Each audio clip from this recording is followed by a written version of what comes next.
আজকে বাড়ি থেকে বেরিয়ে পড়েছি অনেক দূর যাওয়ার উদ্দেশ্যে। তো জানি না একা একা যেতে পারবো কি পারবো না, তবে সাহস করে বেরিয়েই পড়লাম।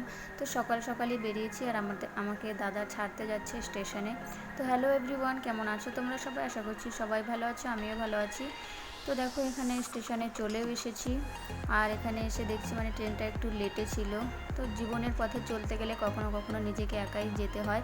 তো যাই হোক, বেরিয়ে পড়েছি ঠাকুরের নাম করে, জানি না কি হবে। আর আজকে এত বীভৎস গরম পড়েছে কি বলবো, আমি তো ঘেমে একদম অস্থির হয়ে গেছি। তো তারপর আমাদের ট্রেনও চলে এসেছে আর আমি ট্রেনে উঠেও গেলাম আর দাদা তারপর বাড়ি চলে গেছে। তো বিকেলবেলা একটু খিদে পেয়েছিল বলে বিস্কিট খাচ্ছিলাম। আর এদিকে দেখো আবহাওয়াটা কত সুন্দর ছিল।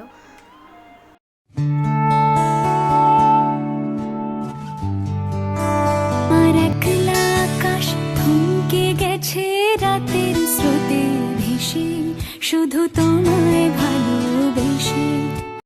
The next day. মর্নিং সবাইকে। তো সকাল সকাল উঠে ব্রাশ করে নিচ্ছি আর এদিকের আবহাওয়াটা দেখো কত সুন্দর লাগছিল।